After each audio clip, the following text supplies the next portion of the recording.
വന്ദേ മാതരം. അപ്പോൾ ഇന്നത്തെ സെക്ഷൻ ഇത്തിരി പെട്ടെന്ന് പറഞ്ഞു പോകുന്നതാണ്. പ്രത്യേകിച്ച് ബ്രാഹ്മണരും ശ്രദ്ധിക്കുക. നമുക്കൊരു 4 വർണ്ണങ്ങളുണ്ടെന്ന് വിചാരിക്കുക. അതിനെക്കുറിച്ച് എല്ലാ കാര്യങ്ങളും നമ്മൾ ക്ലീനാക്കി തരുന്നതായിരിക്കും. അങ്ങനെ ഒരു വിഷയമല്ല. അംബേദ്കറിന് അന്നത്തെ ഒരവസ്ഥകളിൽ എല്ലാവരും ഉണ്ടായിരുന്നു നമുക്ക്, പക്ഷെ ഒന്നും പൂർണ്ണതയിലേക്ക് എത്താൻ പറ്റില്ല. അതേപോലത്തെ അവസ്ഥയായിരുന്നു നമ്മുടെ. അംബേദ്കറും ഒരു പ്രതിഭാശാലിയാണ് എന്ന് മാത്രമേ ഇപ്പോൾ പറയുന്നു. അപ്പോൾ എങ്ങനെ ബ്രാഹ്മണരിൽ എങ്ങനെ ദേശീയത ഉണ്ടാക്കാം? അപ്പോൾ അസ്പൃശ്യത എല്ലാവരും പറഞ്ഞ പോലെ ബ്രാഹ്മണരിൽ നിന്ന് ഉണ്ടായതാണോ?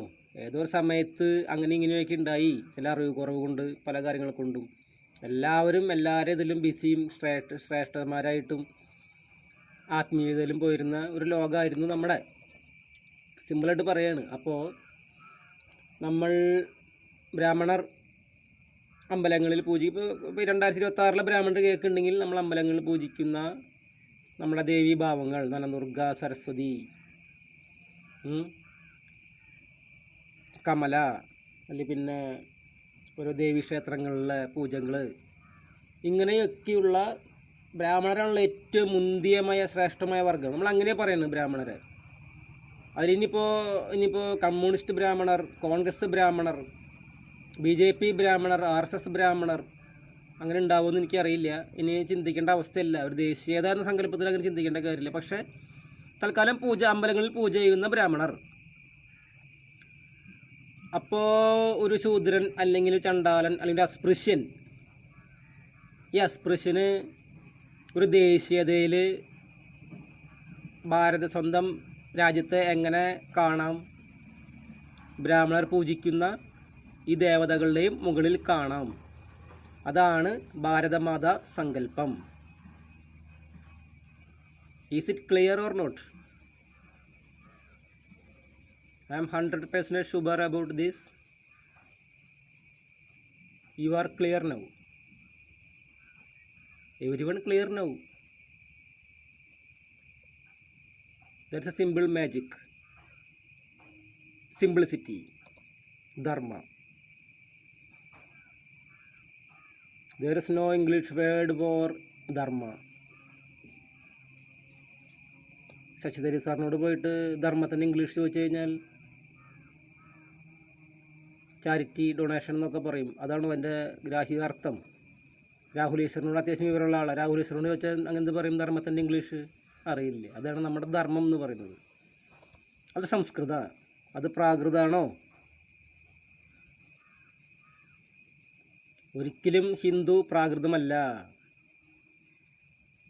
എഴുതിയതും കണ്ടുപിടിച്ചതൊക്കെ ഒരു പരിധി വരെ തെറ്റ്. അംബേദ്കറൊക്കെ ചില വിഡ്ഢിത്തങ്ങൾ എഴുതി കൂട്ടി കണ്ടു കഴിഞ്ഞാൽ നമുക്ക് ചില പോയിന്റ് ചിരി വരും. പക്ഷേ അദ്ദേഹവും നമ്മളൊരു പ്രത്യേക രീതിയിൽ പൊരുതിയിട്ടുള്ളൊരു വ്യക്തിയാണ് അംബേദ്കർ. ഇപ്പം നമ്മുടെ എല്ലാവരുടെയും ഉള്ളിൽ ഭാരതം മാത്രമേ ഉണ്ടാകാൻ പാടുള്ളൂ. അത് കേരളം എന്ന് പറയുന്ന ഏരിയയിൽ നമ്മൾ ഇരിക്കണമെന്ന് മാത്രം. പക്ഷെ ഭാരതം, ആ വട്ടത്തിനുള്ളിൽ ഹിന്ദുത്വയുടെ നിർവചനം, സവർക്കർ കൊടുത്ത നിർവചനങ്ങൾ, സുഭാഷ് ചന്ദ്രബോസിൻ്റെ ആഹ്വാനങ്ങൾ, സ്വാമി വിവേകാനന്ദൻ്റെ ഉദ്ഘോഷങ്ങൾ, അങ്ങനെയാണെന്ന് പോകേണ്ടത്. അപ്പോൾ ജാതി വ്യവസ്ഥ ക്ലിയർ ആയെന്ന് വിചാരിക്കുന്നു. ഇനി നമുക്ക് ക്ലാസ്സിൽ കൂടുതലായിട്ട് ഞാൻ പറയാം. ഇതെല്ലാവരും ക്ലിയർ ആയിട്ടുണ്ടാവും ഇപ്പോൾ തന്നെ. അപ്പോൾ ഈ പ്രീണന രാഷ്ട്രീയം, നമ്മളെ വിഭജിക്കാൻ ഇടയാക്കിയ പ്രീണന രാഷ്ട്രീയം, അപ്പോൾ അതിൽ ഇപ്പോൾ ഇവരിൽ കുറേ ബുജ്ജികളുണ്ടെന്നാണ് പറയുന്നത്. ഇസ്ലാമിലെ ബുജ്ജികൾ, ഇവരുടെ പേരുകൾ, ഇവരിൽ ബുജ്ജി, അവരെ എന്തിനാണ് ഒരു മൗലാൻ, അങ്ങനെ ഉലുമകളോ പണ്ഡിതന്മാരങ്ങനെയൊക്കെ വിളിക്കുക എന്ന് തോന്നുന്നു. ഒരുപാട് ആൾക്കാരുണ്ട്. ഇവന്മാരൊക്കെ എപ്പോഴാണ് അപകടങ്ങളാവുമെന്ന് പറയാൻ പറ്റില്ല.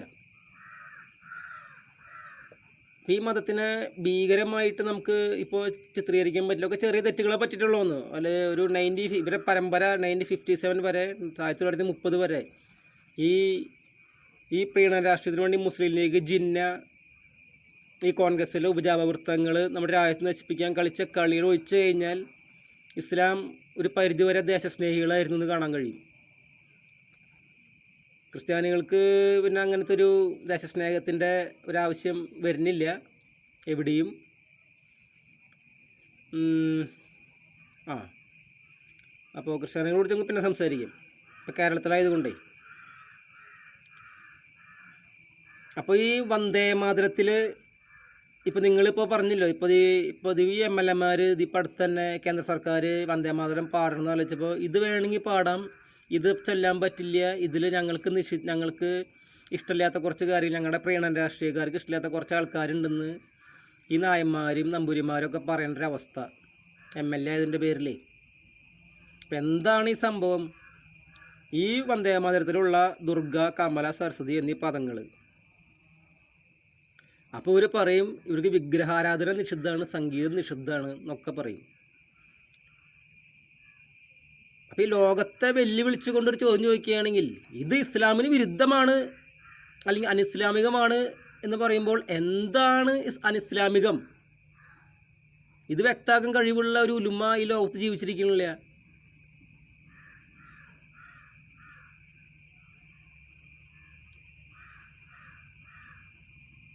ഇങ്ങനെയുള്ള ടീമുകളുടെ കൂടി ഹിന്ദുത്വം ആക്രമിച്ചവരുടെ പേരാണ് ഈ അക്കാദമിക് മാർക്സിസ്റ്റുകൾ എന്ന് പറയുന്നത് ഭാരതത്തിലെ.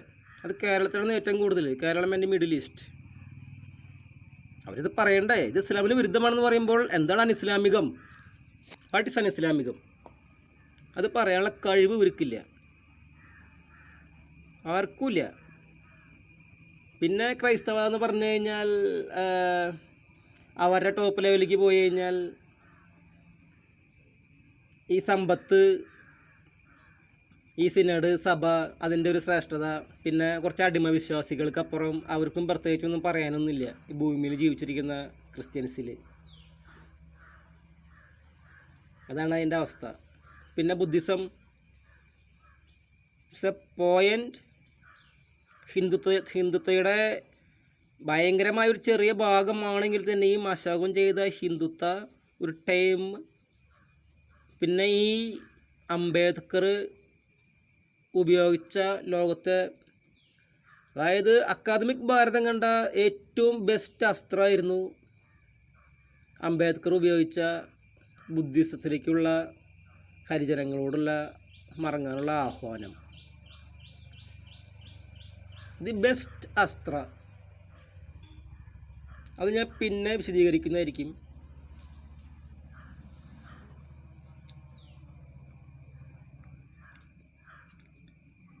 അപ്പോൾ ബ്രാഹ്മണർക്ക് ദേശീയതയും വന്ദേമാതരവും എന്താണെന്ന് മനസ്സിലായി വിചാരിക്കുന്നു. ഏത് അമ്പലത്തിലേക്ക് പോകണതിന് മുമ്പും നിങ്ങൾക്കിത് എവിടെയെങ്കിലും ഞാൻ നിങ്ങൾക്ക് നല്ല ഇൻഫർമേഷൻ തന്നിട്ടുണ്ടെങ്കിൽ, നിങ്ങൾക്ക് നല്ല ബഹുമാനത്തോടു കൂടി എന്തെങ്കിലും പറഞ്ഞു തന്നിട്ടുണ്ടെങ്കിൽ ഒരു പ്രാവശ്യമെങ്കിലും വന്ദേമാതരം ഒന്ന് കേട്ടിട്ട് പോവുക. നമ്മുടെ രാജ്യത്തെക്കുറിച്ച് ചിന്തിക്കുക. ഭാരതം നിങ്ങൾ അനുഭവിപ്പിക്കുന്ന ഈ സ്വാതന്ത്ര്യം ഉണ്ടല്ലോ, അത്രയും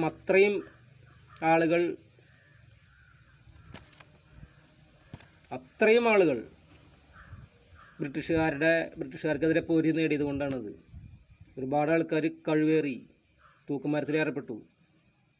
അത്രയ്ക്കും ഭീകരമായ കിരാത ഭരണമാണ് ബ്രിട്ടീഷുകാർ ഇവിടെ കാഴ്ചവെച്ചിരുന്നത്. അതിൻ്റെ അപ്പുറം അവർ നമ്മുടെ സമ്പത്ത് കൊള്ളയടിച്ച് നമ്മളെ പാപ്പരാക്കിയവർ. അതിലും ഭീകരത നമ്മുടെ ശ്രേഷ്ഠമായിരുന്ന കുടിൽ വ്യവസായങ്ങളെ മുച്ചൂട് നശിപ്പിച്ചവർ ബ്രിട്ടീഷ്.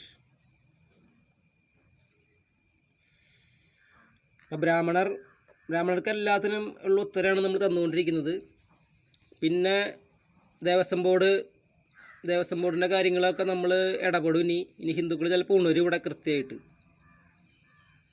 അപ്പോൾ നിങ്ങളൊന്നും വിഷമിക്കരുത്. ഗുരുവായൂർ കണ്ടില്ലേ, 102 കോടിയുടെ ഓഡിറ്റ് ഇതാണ് കണ്ടത്. 102 കോടിയുടെ വെട്ടിപ്പാണ് നടന്നത് ഗുരുവായൂർ.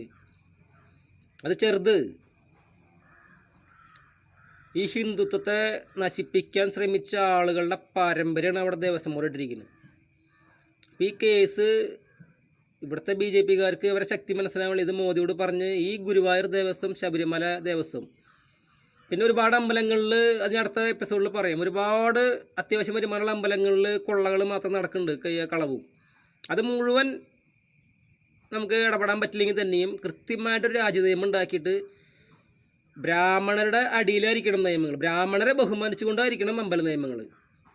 അത് സത്യം പറഞ്ഞ ഒരു പുതിയ നിയമം പാസ്സാക്കി അമ്പലങ്ങൾ ഏറ്റെടുക്കണം കേന്ദ്ര ഗവൺമെൻറ്. ഇപ്പോൾ കുറേ ആൾക്കാർ ഈ ഇടപെടുന്നതിൽ ഈ വൈരുദ്ധ്യാത്മക കോണകവാദം പറഞ്ഞ് ഹിന്ദുത്വത്തെ തകർക്കാൻ ശ്രമിച്ചവർ നാണം മാരണി അവർ ഇടപെടാൻ പാടില്ല. പക്ഷെ അവരിടപെടും. ഒരേ സമയം ഹിന്ദുവിനെ കുറ്റം പറയാണ്ട് ഹിന്ദുവിൻ്റെ ഏറ്റവും നല്ല സ്ഥലങ്ങളിൽ കയറിയിരിക്കുന്ന ആളാവുക. നിങ്ങൾ ആ ഒരു എന്താ പറയുക, ആ ഒരു വൈരുദ്ധ്യാത്മകം നോക്കൂ.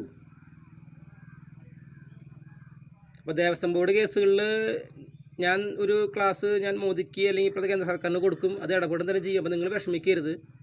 നമ്മളൊക്കെ സാധാരണ ബ്രാഹ്മണന്മാർ ഈ ചുറ്റുവട്ടത്തുള്ള ഒരുപാട് അപകടപരമായ മേഖലകളിലൂടെയാണ് ബ്രാഹ്മണനും കടന്നു പോയിരുന്നത്. ഒരു പരിധിവരെ നിങ്ങളെ എന്നെപ്പോലുള്ള ചില ആളുകളാണ് രക്ഷിച്ചുകൊണ്ടിരിക്കുന്നത്. എന്നെപ്പോലുള്ള ചില വിഡ്ഢികൾ, അങ്ങനെ പല പാർട്ടിക്കാരുണ്ട് ഇവിടെ നാട്ടിൽ. ബ്രാഹ്മണ്യം ഒരിക്കലും നശിക്കാൻ പാടില്ല. ബ്രാഹ്മണ്യമാണ് ഈ രാജ്യത്തിൻ്റെ ശക്തി. ബ്രാഹ്മണ്യം മാത്രമാണ് ഈ രാജ്യത്തിൻ്റെ ശക്തി. അപ്പോൾ ഈ ശബരിമലയും ഗുരുവായൂരും ഇപ്പോൾ ദേവസ്വം ബോർഡിൻ്റെ ആ ഒരു സിസ്റ്റം ചേഞ്ച് ചെയ്തിട്ട് ഒന്നുകിൽ ഒരു മാസം ഒരു കൊല്ലമെങ്കിലും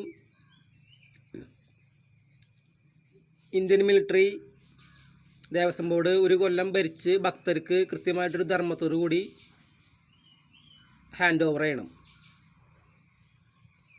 അല്ലെങ്കിൽ യഥാർത്ഥ ഈ ഭക്തർ ഇതിൽ ഇടപെട്ടാലും യാതൊരു കാര്യമില്ല. കോടതി അനങ്ങില്ല. അതാണ് ഏറ്റവും വലിയ വിഷയം. കോടതി ഇപ്പോൾ എന്താ പറയുക, യാതൊരു വക ഏതോ സ്വപ്ന ലോകത്തിരിക്കുന്ന ഹിന്ദുക്കളെ നാശം കണ്ടിരിക്കുന്ന ഒരു പ്രത്യേക ലോകമാണ് ഈ കോടതി എന്ന് പറയുന്നത്. എത്ര ഉദാഹരണങ്ങളാണ് കാണിച്ചു തരാൻ പറ്റുമെന്നറിയോ? ഇപ്പോൾ ശബരിമലയും ഗുരുവായൂരും. അപ്പോൾ ഇത് ഭക്തർ ഇപ്പോൾ പെട്ടെന്ന് നമ്മൾ ഇപ്പോൾ ഒരു BJPക്കാർ, RSS ആയാലും ഹിന്ദു ഐക്യവേദി അല്ലെങ്കിൽ അതേപോലുള്ള ഭക്തന്മാരൊക്കെ കൂടി, അപ്പോൾ ഇത് എൻ്റെ ഈ ക്ലാസ് കഴിഞ്ഞോടുകൂടി അംബേദ്കറിസ്റ്റുകളും ഭക്തന്മാരാവും, ദളിതരും ഭക്തന്മാരാവും. ഈ ദളിതർക്ക് അതിൻ്റെ വിഷമം മനസ്സിലായി കഴിഞ്ഞാലും നല്ല ശക്തിയുള്ള ആൾക്കാരാണ് നമ്മുടെ ഹരിജനങ്ങൾ, നമ്മുടെ ഇന്ത്യ മുഴുവൻ. ഈ അംബേദ്കറിനെ സഹായിച്ച ശൂദ്ര വിഭാഗങ്ങളൊക്കെ നമ്മുടെ എല്ലായിടത്തും കറക്റ്റായിരുന്നു, നമ്മുടെ എല്ലാ ഭരണവ്യവസ്ഥയൊക്കെ. അപ്പോൾ ഈ കൺമുമ്പിലിരുന്നിട്ട് നിങ്ങൾ ഒരു സമയം ഹിന്ദുത്വത്തെ ആക്രമിക്കുക, ഹിന്ദുക്കൾക്ക് എതിരായിട്ട് സംസാരിക്കുക, ഹിന്ദുക്കൾക്ക് എതിരായിട്ട് നയങ്ങൾ രൂപീകരിക്കുക. അതിനുശേഷം നിങ്ങളത് ഹിന്ദുവിൻ്റെ ഏറ്റവും പരിപാവനമായ അമ്പലങ്ങൾ ഭരിക്കുക എന്ന് പറയുമ്പോൾ അതേപോലെ തെണ്ടിത്തരം ചെറ്റത്തരം ലോകത്ത് വേറെ ഉണ്ടാകും. നിങ്ങൾക്ക് അമ്മയുടെ വയറ്റിൽ നിന്ന് പറഞ്ഞതാണെന്ന് ചിന്തിച്ച് നോക്ക്. ഇത് നിങ്ങൾ ആർക്കും ഇടപെടാൻ പറ്റില്ല എന്നോ അത് ഇങ്ങനെ തന്നെ പോകുന്നോ നിങ്ങൾ വിചാരിക്കണ്ട കേട്ടോ. അതിനെക്കുറിച്ചാണ് അടുത്ത ക്ലാസ്. ഹിന്ദുക്കൾ ഇടപെടും, ഹിന്ദുക്കൾ ഉണരും. ഇപ്പോൾ ഒക്കെ ചത്ത് കിടക്കണ കുറേ സാധനങ്ങളാണ് ഇവന്മാരെങ്ങനെ എൻ്റെ ജീവിതത്തിൽ കയറുമെന്ന് എനിക്ക് ആലോചിക്കാൻ പറ്റില്ല. ഇപ്പോൾ ദേവസ്വം ബോർഡ് അല്ലെങ്കിൽ അമ്പലങ്ങൾ, നമ്മുടെ അമ്പലങ്ങളിലെ അത്ര ഹെക്ടർ ഭൂമിയാണ് അന്യവൽക്കരിക്കപ്പെട്ട് പോയത്. അത്ര ഹെക്ടർ ഒരു മൈനർ ദേവതാ സങ്കല്പത്തിലാണ് ഭൂമി എന്ന് പറഞ്ഞിട്ടുള്ള ക്ലോസ് വരെയുള്ളതാണ്. എന്നിട്ടും പോയി. നിങ്ങൾക്ക് യാതൊരു ക്വാളിറ്റി ഇല്ല ദേവസ്വം ബോർഡിന് ഞങ്ങളെ ഭരിക്കാൻ, ഞങ്ങളുടെ അമ്പലം ഭരിക്കാനായിട്ട്. പിന്നെ ഇനി ശബരിമലയ്ക്ക് അല്ലെങ്കിൽ ഗുരുവായൂർക്ക് നമ്മൾ ഒരു ദിവസം ഭക്തരാരും പോവരുന്ന് പറഞ്ഞ് ആഹ്വാനം നടത്തിയാൽ ഗുരുവായൂർ ചിലപ്പോൾ നടക്കും. ഈ ശബരിമല നടക്കില്ല. കാരണം തമിഴ്നാട്ടിൽ നിന്നും ആന്ധ്രയിൽ നിന്നും വന്നേ പറ്റൂ, വന്നുകൊണ്ടിരിക്കും. അപ്പം ആ മൊത്തം സംസ്ഥാനം മുഴുവൻ അങ്ങനെ നടക്കില്ലല്ലോ. നിങ്ങൾ വല്ലാണ്ട് അഹങ്കരിക്കരുത്. ഹിന്ദുക്കളൊക്കെ ചിലപ്പോൾ ഈ രാജ്യം പല പല സംഭവങ്ങൾക്കും ഈ ചരിത്രത്തിനും സാക്ഷ്യം വഹിച്ചിട്ടുള്ളതാണ്.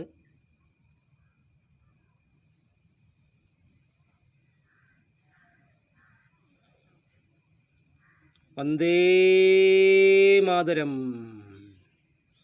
വന്ദേ വന്ദേ വന്ദേ മാതരം, വന്ദേ മാതരം. എല്ലാ ബ്രാഹ്മണന്മാരും വന്ദേ മാതരത്തിൻ്റെ ശക്തി ഒന്നറിയൂ. വന്ദേ മാതരം.